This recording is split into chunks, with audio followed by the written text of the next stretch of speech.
একটি পদত্যাগপত্র সামাজিক যোগাযোগ মাধ্যমে রীতিমতো ভাইরাল হয়ে গেছে। ডক্টর ইউনূস পদত্যাগ করেছেন, সেই পদত্যাগপত্র ভাইরাল হয়ে গেছে। বলা হচ্ছে ডক্টর ইউনূসের পদত্যাগপত্র রাষ্ট্রপতির কাছে গিয়েছে। মোহাম্মদ ইউনূসের সেই ভাইরাল পদত্যাগপত্র প্রথমেই দেখুন বলা হচ্ছে বিষয় প্রধান উপদেষ্টার পদ থেকে পদত্যাগ, এবং এক্ষেত্রে আপনারা দেখুন তারিখ রয়েছে 22শে জানুয়ারি। অবশ্যই আমরা দেখবো ভেতরে কি লেখা রয়েছে।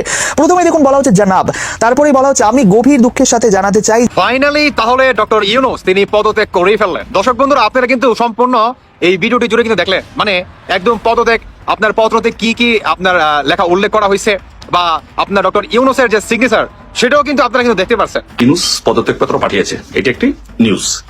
ইউনূস পদত্যাগপত্র পাঠিয়েছে, যমুনা টিভির এক সাংবাদিককে সাক্ষাৎকার দিয়ে তার কাছে এটি পাঠিয়েছে, কিন্তু এটা নিয়ে আলোচনা চলছে, নেগোসিয়েশন হচ্ছে। এখন সম্ভবত আজকে রাত্রে সেনাবাহিনী ক্ষমতা গ্রহণ করতে পারে, সম্ভাবনা। It is highly likely that the সেনাবাহিনী will take over the power. বৃহস্পতিবার দিবাগত রাতে সামাজিক যোগাযোগ মাধ্যমে অন্তর্বর্তী সরকারের একাধিক উপদেষ্টা ও বৈষম্য বিরোধী ছাত্র আন্দোলনের সমন্বয়করা দেশ ছেড়েছেন বলে পোস্ট করা হয় বিভিন্ন আইডি ও পেজ থেকে। আমাদের প্রধান উপদেষ্টা অধ্যাপক ডক্টর মোহাম্মদ ইউনূসকে অনেকেই সহজ সরল মানুষ বলেন, কিন্তু বিষয়টি আসলেই ততটা সহজ নয়। কে বড় ফ্যাসিবাদী তার পরিচয় দিচ্ছে, কারা বড় ধরনের সবচেয়ে বৈষম্য সৃষ্টিকারী, সেগুলো নিশ্চয়ই মানুষের সামনে ধীরে ধীরে স্পষ্ট হচ্ছে। আপনারা গাড়ি চড়ছেন, বুক ফুলিয়ে আবার বলছেন আপনার মতো 1000 লোক আছে যারা আমাদেরকে গাড়ি দেয়। চাঁদাবাজি বলতে আপনারা আসলে কোন সংজ্ঞায়নের মধ্যে এটার মধ্যে ফেলেন? আপনারা সারা বাংলাদেশে কর্মসূচি করছেন, সেটা থেকে টাকা কোত্থেকে আসছে, আপনারা কিভাবে সেটা ব্যবহার করেন? আসসালামু আলাইকুম প্রিয় দর্শক, বর্তমানে বাংলাদেশের পরিস্থিতি এবং রাজনৈতিক শৃঙ্খলা কি, তাই আলোকে আপনাদের সামনে বেশ কিছু গুরুত্বপূর্ণ ভিডিও নিয়ে হাজির হয়েছি। সেই ভিডিওগুলো দেখলে আপনারা রীতিমতো অবাক হয়ে যাবেন। তাই আমি আর দেরি না করে চলে যাবো মূল ভিডিওতে যাওয়ার আগে যারা আমার চ্যানেলটি সাবস্ক্রাইব করেছে তাদেরকে অসংখ্য ধন্যবাদ।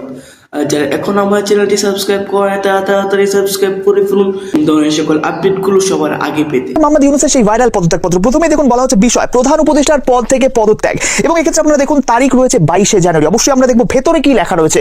প্রথমেই দেখুন বলা হচ্ছে জানাব, তারপরেই বলা হচ্ছে আমি গভীর দুঃখের সাথে জানাতে চাই যে 5ই আগস্ট পরবর্তী বিভিন্ন সহিংসতা ও সংঘর্ষের প্রেক্ষিতে যেখানে 2100 জনের বেশি মানুষ প্রাণ হারিয়েছে এবং আরো কোনো প্রাণহানি এড়ানোর জন্য আমি এই পদত্যাগের সিদ্ধান্ত নিয়েছি। আমি বাংলাদেশের প্রধান উপদেষ্টার পদ থেকে পদত্যাগ করছি। এটা কিন্তু প্রথমেই লেখা রয়েছে। তারপরে দেখুন প্রথম প্যারাতেই লেখা রয়েছে। তারপরে বলা হচ্ছে এই ঘটনাগুলোতে আমি সম্পূর্ণ দায়িত্ব স্বীকার করছি এবং এদেশের জনগণের নিরাপত্তা এবং কল্যাণের প্রতি আমার অঙ্গীকার সবসময় অটুট থাকবে। তারপরে দেখুন সেকেন্ড প্যারাতে প্রথমেই লেখা রয়েছে গত 1 মাসের অধিক সময় ধরে আমি আপনাদের সেবা করার সুযোগ পেয়েছি, যা আমার জীবনের সবচেয়ে বড় সম্মান। তবে সম্প্রতি ঘটনাবলী প্রমাণ করেছে যে এই মুহূর্তে দেশকে এগিয়ে নিয়ে যেতে অন্য নেতৃত্বের প্রয়োজন। আমি আশা করি আমার পদত্যাগ বাংলাদেশের উন্নয়নের নতুন পথ খুলে দেবে এবং শান্তি প্রতিষ্ঠিত করবে। এবং নেক্সট যে প্যারা, অর্থাৎ থার্ড যে প্যারা রয়েছে, সেখানে দেখুন বলা হচ্ছে এই কঠিন সময়ে আমার সরকার যা কিছু করেছে তার জন্য আমি গভীরভাবে অনুতপ্ত এবং আমি সব বাধ্যবাধকতা মেনে নিচ্ছি এবং এই সিদ্ধান্ত বাংলাদেশের বৃহত্তর স্বার্থে নিয়েছি। এই পর্যন্তই কিন্তু লেখা রয়েছে এই ভাইরাল পদত্যাগপত্রে। তারপরে দেখুন বিনীত নিবেদক রয়েছে মোহাম্মদ ইউনূসের স্বাক্ষর, এক্ষেত্রে আপনারা দেখতে পাচ্ছেন। তো এই ভাইরাল ছবিটি বা ইউনূসের এই ভাইরাল পদত্যাগপত্র ইতিমধ্যে সোশ্যাল মিডিয়ার বিভিন্ন জায়গায় আপনি দেখতে পাচ্ছেন। এক্ষেত্রে বলা হচ্ছে কোন এক সাংবাদিককে নাকি মোহাম্মদ ইউনূস বিদেশ থেকে এই পদত্যাগপত্র পাঠিয়েছেন। ডক্টর ইউনূসের একটি পদত্যাগপত্র সামাজিক যোগাযোগ মাধ্যমে বেশ ভাইরাল হয়েছে। সেখানে তিনি রাষ্ট্রপতির কাছে পদত্যাগপত্র লিখেছেন। প্রধান উপদেষ্টার পদ থেকে পদত্যাগ এমন বিষয়কে কেন্দ্র করেই তিনি লিখেছেন। এই যে পদত্যাগপত্রটি প্রধান উপদেষ্টার প্যাডে পদত্যাগপত্রটি ভাইরাল হয়েছে, এটি কি আসল নাকি ফেক, সেই আলোচনা চতুর্দিকে চলছে। পদত্যাগপত্রের যে ভাষা, দায় স্বীকার করার যে ভাষা, 5 আগস্টের ঘটনার পরে যত হত্যাকাণ্ডের ঘটনা হয়েছে, 2100 জন বলা হয়েছে, সেই হত্যাকাণ্ডের দায় স্বীকার করে নেওয়া এবং এই পরিস্থিতি, হত্যাকাণ্ড যেন আরও না ঘটে, সেই জন্যই তিনি পদত্যাগ করছেন। এই ভাষাটাই আমার মনে হয় যে একটু বিতর্কিত হয়ে যায়। এই ভাষাটাই বলে যে এটা ডক্টর মোহাম্মদ ইউনূসের নাও হতে পারে।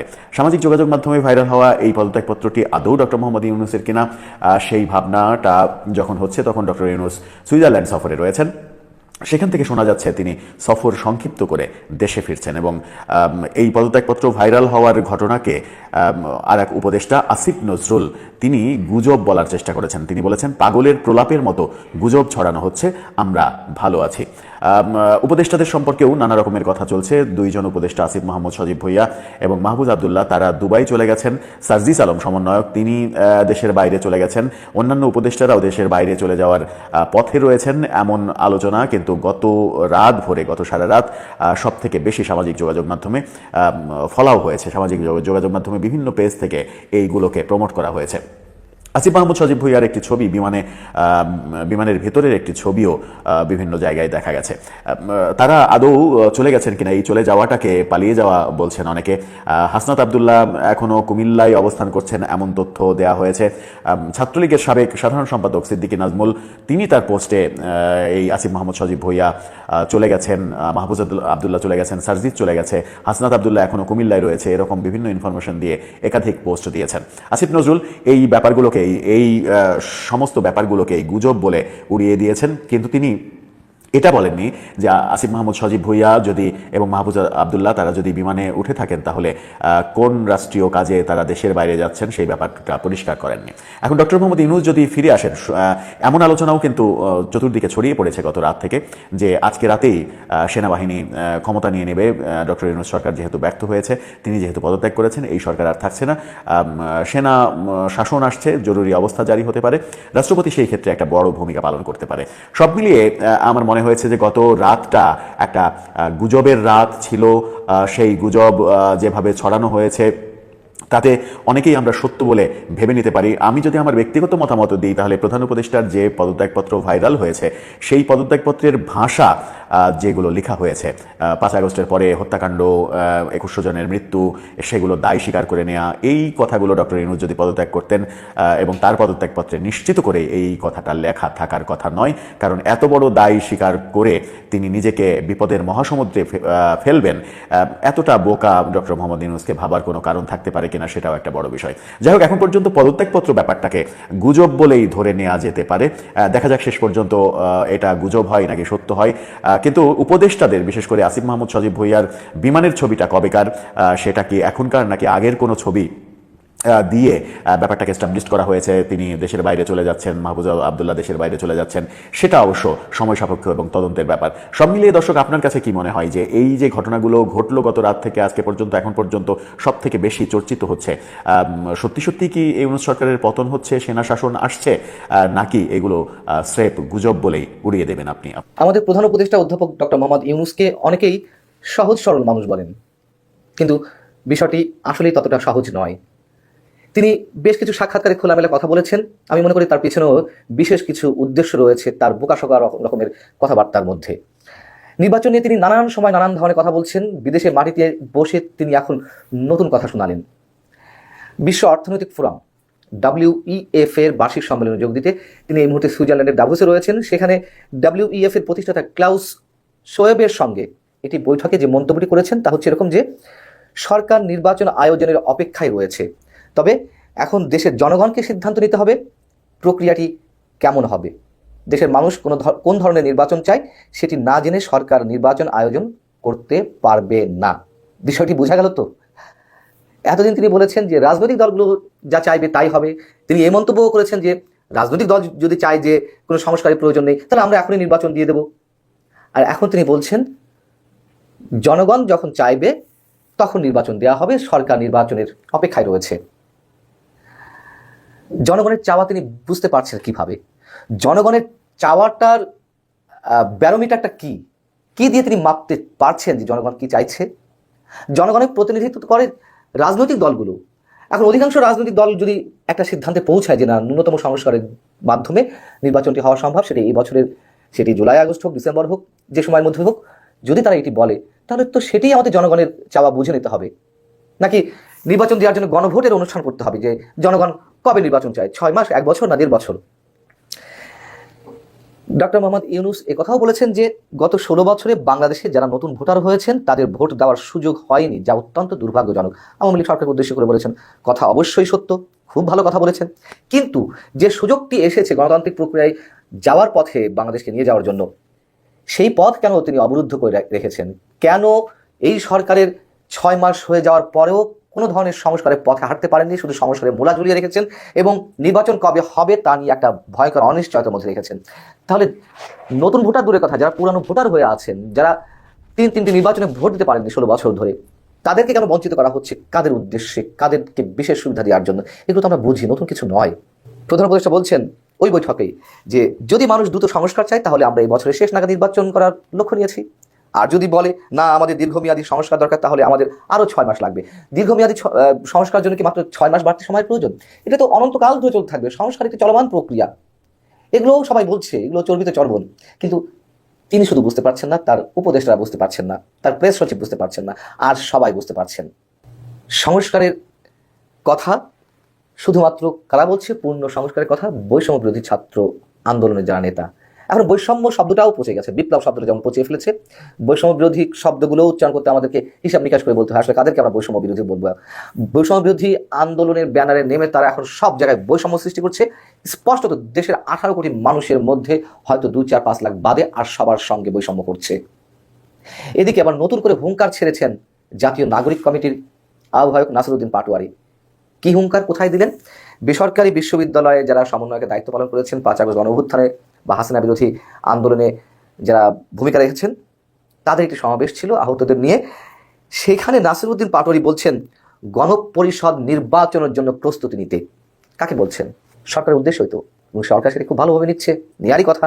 তার কারণ ডক্টর মোহাম্মদ ইউনূস তো টিকে আছে তাদের জোরেই। আমি বলছিলাম যে ডক্টর মোহাম্মদ ইউনূসকে এত সহজ সরল মনে করার কোনো কারণ নেই। যিনি সারা বিশ্বে ঘুরে বেড়ান, সারা বিশ্বের বিভিন্ন পলিটিক্যাল, নন পলিটিক্যাল, সোশ্যাল অ্যাক্টিভিস্টদের সাথে উঠা বসা করেন, তিনি এতটা কম বুঝবেন নিশ্চয়ই সেটি মনে করার কোনো কারণ নেই। তিনি বুঝে শুনে এগোচ্ছেন। নাসিরউদ্দিন পাটোয়ারি যেই হুমকিগুলো দিচ্ছেন, আরও গণপরিষদ নির্বাচনের প্রস্তুতি নেওয়ার কথা বলছে। গণপরিষদ নির্বাচনের মধ্য দিয়ে বাংলাদেশের ভবিষ্যৎ এবং সম্ভাবনা নির্ধারিত হবে। সবাইকে ঐক্যবদ্ধ হয়ে মুজিববাদী সংবিধান থেকে বের হতে হবে। তিনি বলছেন 72-এর সংবিধানের মাধ্যমে বহুদলীয় গণতন্ত্র প্রতিষ্ঠা করা অসম্ভব। এর মধ্যে আমাদের তারা যে 72 সংবিধান ছুঁড়ে ফেলে নতুন সংবিধান করে বা গণপরিষদের মাধ্যমে নতুন সংবিধান রচনা করবে, সেইখানে যদি কেউ বাধা দিতে আসে তার পরিণতি শেখ হাসিনার মতো হবে। কেউ যদি দেশীয় আন্তর্জাতিক কোনো ষড়যন্ত্র করতে চায় তাহলে তাদের বিরুদ্ধে রাজপথে লড়াই হবে। এই হুঙ্কার কাদের উদ্দেশ্যে দেওয়া হচ্ছে? এসব করে দেশকে কোথায় নিয়ে যাচ্ছে তারা? 111-এর দায় চাপানোর চেষ্টা করা হয়েছে ছাত্র উপদেষ্টাদের পক্ষ থেকে বিএনপির কাঁধে, যে বিএনপি 111 ডেকে নিয়ে আসতে চাইছে অস্থিতিশীলতা সৃষ্টির মাধ্যমে। কিন্তু আমরা তো জানি যে 111-এর শিকার হয়ে বিএনপিকে কতটা খেসারত দিতে হয়েছে। বিএনপি নেতারা সেটি শুক্রবারও স্পষ্ট করে বলেছেন 111-এর সবচেয়ে বড় খেসারত দিতে হয়েছে বিএনপিকে। তাহলে বিএনপি কেন 111 ডেকে নিয়ে আসবে? নাসিরউদ্দিন পাটোয়ারি, সার্জিস আলম, হাসনাত আব্দুল্লাহ বা সরকার 3 উপদেষ্টা যারা রয়েছেন, তাদের সঙ্গে সরকারের আতাতটি কোথায় আমরা তাই স্পষ্টই বুঝতে পারি। এদের বাইরে সরকারের অন্য আর যারা রয়েছেন উপদেষ্টা হিসেবে, তারাও তাদের সুরে সুর মিলাচ্ছেন। এতে অবাক হওয়ার কিছু নেই। কিন্তু যদি বলছিলাম যে তারা কোথায় নিয়ে যাচ্ছে, তারা কতটা সফল হবে, নিশ্চিত করে বলা যায় সফলতার দ্বার প্রান্তেও তারা যেতে পারবে না। এবং যে হুঙ্কার দিলেন যে যারা এর বিরোধিতা করবে, অর্থাৎ তারা যা চাইছে তার বিরোধিতা যারা করবে, তাদেরকে শেখ হাসিনার মতন ভয়ঙ্কর পরিণত ভোগ করতে হবে। আবার আসিফ মাহমুদ সরকারের আরেক উপদেষ্টা আবার একটু ভিন্ন স্টাইলে কথা বলেছেন যে গণতান্ত্রিক রাজনীতিতে ভিন্ন মত থাকবে, কিন্তু জাতীয় ঐক্যের ক্ষেত্রে আমাদের সবাইকে এক হতে হবে। জাতীয় ঐক্য কোনটা তারা যেটি বলছে সেগুলোই জাতীয় ঐক্য। এর বাইরে আর সব রাজনৈতিক দল যা বলছে সেগুলো কোনো কিছু ধর্তব্য নয়। তারাও ভালো জানে যে মানুষ কি চায়। কিন্তু এইভাবে জোর করে ক্ষমতায় থেকে কে বড় ফ্যাসিবাদী তার পরিচয় দিচ্ছে, কারা বড় ধরনের সবচেয়ে বৈষম্য সৃষ্টিকারী, সেগুলো নিশ্চয়ই মানুষের সামনে ধীরে ধীরে স্পষ্ট হচ্ছে। বৃহস্পতিবার দিবাগত রাতে সামাজিক যোগাযোগ মাধ্যমে অন্তর্বর্তী সরকারের একাধিক উপদেষ্টা ও বৈষম্য বিরোধী ছাত্র আন্দোলনের সমন্বয়করা দেশ ছেড়েছেন বলে পোস্ট করা হয় বিভিন্ন আইডি ও পেজ থেকে। এসব নিয়ে মুখ খুলেছেন আইন উপদেষ্টা আসিফ নজরুল। তিনি জানিয়েছেন, আমরা নিজ নিজ জায়গায় আছি, সবাই ভালো আছি। নিজের ভেরিফাইড ফেসবুক পেজে 24 জানুয়ারি দুপুরে এক পোস্টে নিজের অবস্থান জানান সরকারের এই উপদেষ্টা। আসিফ নজরুল তার ফেসবুক পোস্টে বলেন, পাগলের প্রলাপের মতো গুজব ছড়ানো হচ্ছে, এসবে কান দিবেন না, আমরা সবাই ভালো আছি, নিজ নিজ জায়গায় আছি, আলহামদুলিল্লাহ। দর্শক, আমি আশা করছি আপনারা সকলেই আলোচনাগুলো শুনেছেন এবং এই আলোচনাগুলো নিয়ে যদি আপনাদের কোনো মন্তব্য থেকে থাকে অবশ্যই কমেন্ট বক্সে জানাবেন।